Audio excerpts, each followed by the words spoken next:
विरोधकांनी आपल्याला पंतप्रधान पदाची ऑफर दिली होती। नागपूरमध्ये पत्रकारांच्या कार्यक्रमात बोलताना केंद्रीय मंत्री नितीन गडकरींचा गौप्यस्फोट। पंतप्रधान होणं हा माझ्या आयुष्याचा उद्देश नाही, तर विरोधी पक्षातल्या ज्येष्ठ नेत्यांकडून पंतप्रधान पदाचा प्रस्ताव आल्याचाही नितीन गडकरींकडून दावा। आपण भाजपमध्ये जाणार नाही, काँग्रेसमध्येच राहणार। आपण विकास कामांसाठी नितीन गडकरींना भेटलो, यात राजकीय चर्चा नाही। काँग्रेसचे आमदार मोहन हंबर्डे यांचं स्पष्टीकरण। मुख्यमंत्री एकनाथ शिंदे यांच्या समवेत धनगर आंदोलकांची आज मुंबईमध्ये सह्याद्री अतिथीगृहावर बैठक। या बैठकीत धनगर समाजाचा समावेश अनुसूचित जमातीमध्ये करण्याच्या प्रमुख मागणीवर तोडगा काढण्याची शक्यता। राष्ट्रवादी काँग्रेसचे अध्यक्ष शरद पवार आज धुळ्याच्या शिंदखेडा दौऱ्यावर। सकाळी MSVPCS महाविद्यालयाच्या मैदानावर शेतकरी मेळाव्याला हजर राहणार।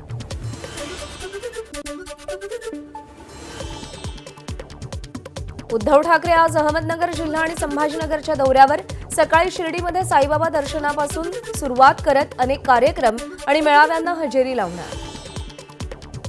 महाविकास आघाडीचे तिकीट आपल्यालाच मिळणार असा दावा करत भगीरथ भालके यांची पंढरपूर आणि मंगळवेढा तालुक्यातील 96 गावांमध्ये जनआशीर्वाद यात्रेला सुरुवात।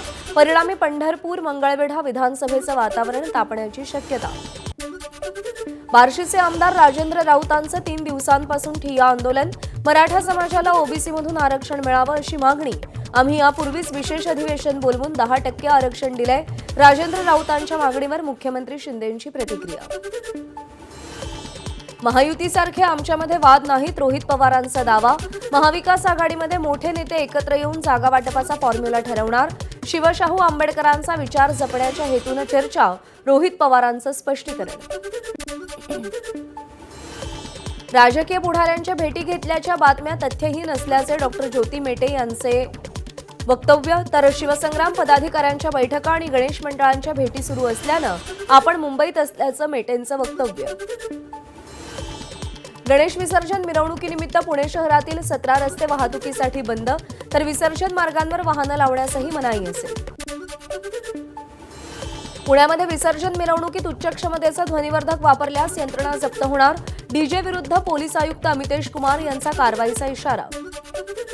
भारतीय हवामान विभाग आणि IITMच्या संयुक्त विद्यमानं 4 डॉपलर रडारचं आज उद्घाटन। महामुंबईमध्ये किती पाऊस बरसणार याची अचूक माहिती हे रडार देईल। मध्य रेल्वेवर आज मेगा ब्लॉक। विविध अभियांत्रिकी कामांसाठी आज मेगा ब्लॉक। मध्य रेल्वेवर ब्लॉक घेतल्यामुळे गणेश भक्तांमध्ये नाराजीचा सूर। UIDAIनं पुन्हा डेडलाईन वाढवली। 14 डिसेंबरपर्यंत आधार विनाशुल्क अपडेट होणार।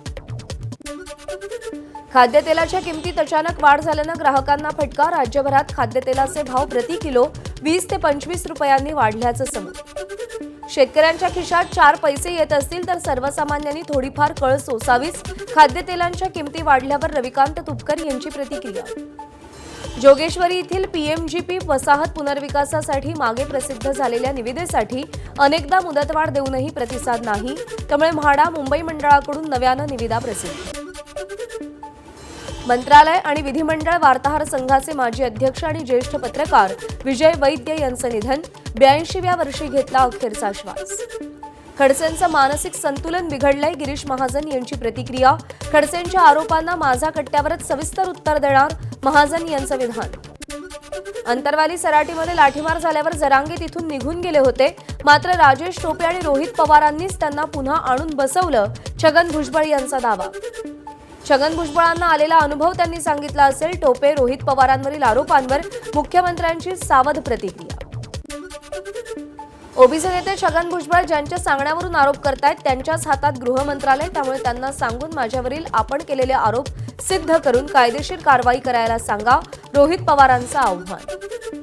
भुजबळ चमत्कारिक बाबा, त्यांना सगळं कळतं, फडणवीसांचं सरकार आहे, त्यांना सांगून चौकशी करा।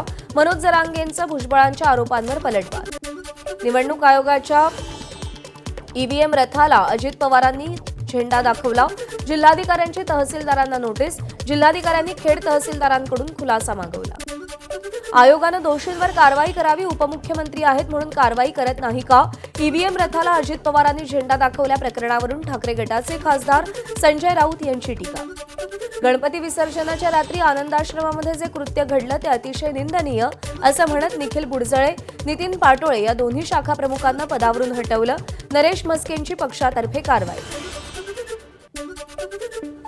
भ्रष्टाचारातून आलेला पैसा आनंदाश्रमामध्ये उडवला जातो. आनंद दिघे जर आज जिवंत असते तर दिघेंनी त्यांना फोडून काढलं असतं. खासदार संजय राऊत यांचं विधान. युतीचे पैसे आनंदाश्रमात ठेवले जातात असं राऊत म्हणत असतील तर तो धर्मवीर आनंद दिघेंचा अपमान आहे. राऊतांनी कायमच दिघेंचा तिरस्कार केलाय. नरेश म्हस्केंची टीका. 1985 पासून त्यापुढे साहेबांसाठी पत्र मीच लिहायचो. जुन्या आठवणींना उजाळा देत आनंद आश्रमात झालेल्या निंदनीय कृतीमुळे धर्मवीर आनंद दिघेंचे सहकारी नंदकुमार गोरुलेंनी मुख्यमंत्र्यांवरती नाराजी व्यक्त केली. आनंद आश्रमातील घडलेल्या निंदनीय कृत्यामुळे राजन विचारे मुख्यमंत्र्यांवर भडकले. शहराला काळीमा लावणारी ही घटना म्हणत रोष व्यक्त केला. परांड्यातल्या सभेला फडणवीस आणि अजित पवार अनुपस्थित. फडणवीस नड्डांच्या बैठकीत तर अजित पवार दुसऱ्या कार्यक्रमात. अनुपस्थितीचं कारण पत्रकार विचारणार या अपेक्षेनं मुख्यमंत्र्यांनी मंचावरूनच उत्तर दिलं. शिवसेना आणि राष्ट्रवादीला सोबत घेऊनच निवडणूक लढा. जेपी नड्डांच्या बैठकीत सूचना. भाजपच्या नेत्यांनी मोठ्या भावाची भूमिका घेत दोन्ही पक्षांना सांभाळून घेण्याचाही सल्ला दिला. दिल्लीतल्या बैठकीमध्ये धानोरकर यांच्या विषयावर चर्चा झाली नाही. तो प्रकार गैरसमजातून निर्माण झाला होता. त्यावर आम्ही आता पडदा टाकलाय. विजय वडेट्टीवार यांची प्रतिक्रिया. विश्वकर्मा योजनेच्या वर्षपूर्तीच्या निमित्तानं पंतप्रधान मोदी 20 सप्टेंबरला वर्ध्यात. पंतप्रधान मोदींच्या हस्ते योजनेतील लाभार्थ्यांना किट वितरण केलं जाणार. या कार्यक्रमाच्या सभास्थळाची उद्योगमंत्री उदय सामंत यांनी पाहणी केली. आमच्या जागा वाटपावर कोणतीही ब्रेकिंग न्यूज मिळणार नाही. अतिशय सन्मानपूर्वक तिन्ही पक्षांचं आणि मित्रपक्षांचं जागा वाटप होईल. मंत्री उदय सामंत यांचं वक्तव्य. धाराशिवमध्ये मराठा आंदोलकांची मुख्यमंत्री शिंदेंसमोर घोषणाबाजी. हैदराबादमध्ये गॅजेट लागू करण्याची मागणी. हैदराबाद गॅजेट लागू करण्याची मागणी. तर आधीच अधिवेशन घेऊन 10% दिल्याची शिंदेंची प्रतिक्रिया.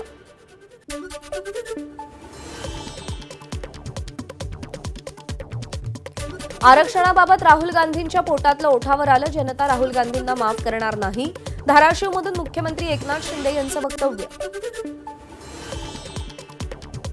काँग्रेस कधीही आरक्षणाच्या बाजूने नव्हती, आताही नाही आणि भविष्यातही नसेल. राहुल गांधींच्या वक्तव्यावर उदय सामंत यांचा पलटवार. काँग्रेसचा खरा चेहरा पुढे आल्याचीही सामंत यांची टीका.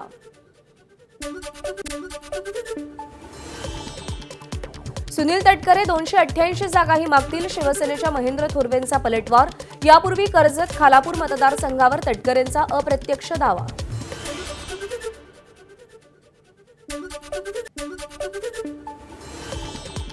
राहुल गांधींना जीवे मारण्याच्या धमकीवरून काँग्रेस आक्रमक. अकोल्यामध्ये काँग्रेसनं धिगरा चौकामध्ये निदर्शनं केली. भाजप विरोधात घोषणाबाजी केली.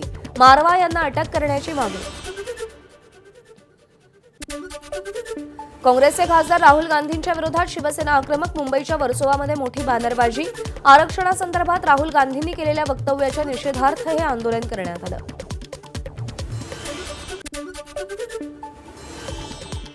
राहुल गांधी यांच्या वक्तव्याविरोधात यवतमाळमध्ये भाजप आक्रमक.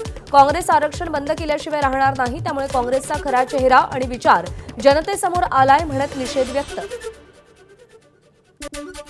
राहुल गांधींच्या आरक्षण विरोधी विधानानंतर शिवसेना आक्रमक. कांदिवलीमध्ये भर पावसात आमदार प्रकाश सुर्वे यांच्या नेतृत्वाखाली राहुल गांधींविरोधात जोडे मारो आंदोलन.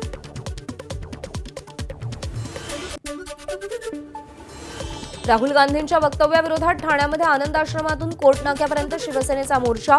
बाबासाहेब आंबेडकरांच्या पुतळ्यासमोर घोषणाबाजी करत राहुल गांधींच्या प्रतिकात्मक पुतळ्याचं दहन केलं.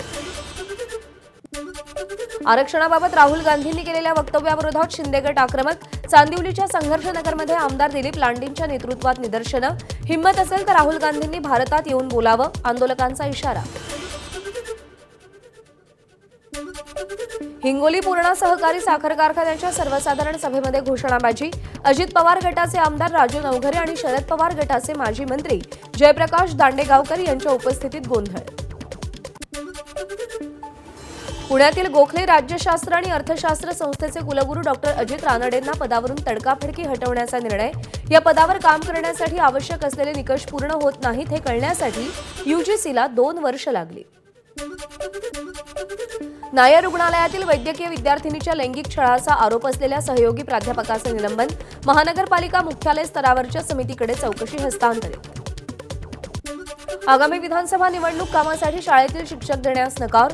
महसूल अधिकाऱ्यांकडून डोंबिवलीतील एमआयडीसी मधील सिस्टर निवेदिता शाळेच्या प्रशासनाविरोधात पोलीस ठाण्यात गुन्हा दाखल। नाशिकच्या निफाडमध्ये शाळकरी मुलींची छेड काढणाऱ्या दोघा रोड रोमियोंना पोलिसांनी भर चौकात चोप दिला। पोलिसांचं सर्वत्र कौतुक। विशेष म्हणजे मुलींनीही या दोघांना चोप दिला। दोघांना पोलिसांनी अटक केली आहे। भंडाऱ्यामध्ये नैसर्गिक संकटाचा सामना करताना शेतकऱ्याचं स्वप्न पूरपरिस्थितीमुळे उद्ध्वस्त। दुबार पेरणीतून सावरलेल्या शेतकऱ्यांच्या हातातोंडाशी आलेला घास अतिवृष्टीने हिरावला। यवतमाळच्या कामगार कार्यालयाकडून कामगार पेटींच्या वितरणात अनागोंदी कारभार। काही एजंट पैसे उकळण्यासाठी चुकीची माहिती पसरवत असल्यानं लाभार्थ्यांच्या रांगा। गर्दीमुळे चेंगराचेंगरी होत असल्यानं नागरिकांना त्रास। बीडच्या परळीमध्ये एसटी प्रवासादरम्यान एका महिलेच्या अंगावरचे दागिने लुटले। या प्रकरणाचा महिनाभरानंतर छत्रपती संभाजीनगर पोलिसांनी छडा लावला। एकाला अटकही केली। केंद्र सरकारच्या निर्णयानंतर अमरावतीमध्ये भाजप खासदार अनिल बोंडेंच्या नेतृत्वात शेतकऱ्यांचा जल्लोष। फटाक्यांची आतिषबाजी करत शेतकऱ्यांनी सरकारचे आभार मानले। अमरावतीमध्ये भटक्या विमुक्त आणि आदिवासींच्या मागण्यांसाठी संवाद यात्रा। जातनिहाय जनगणना करावी, स्वतंत्र मंत्रालयाची स्थापना करावी यासाठी यात्रेचं आयोजन। आमदार रवी राणांकडून मागण्या पूर्ण करण्याचं आश्वासन।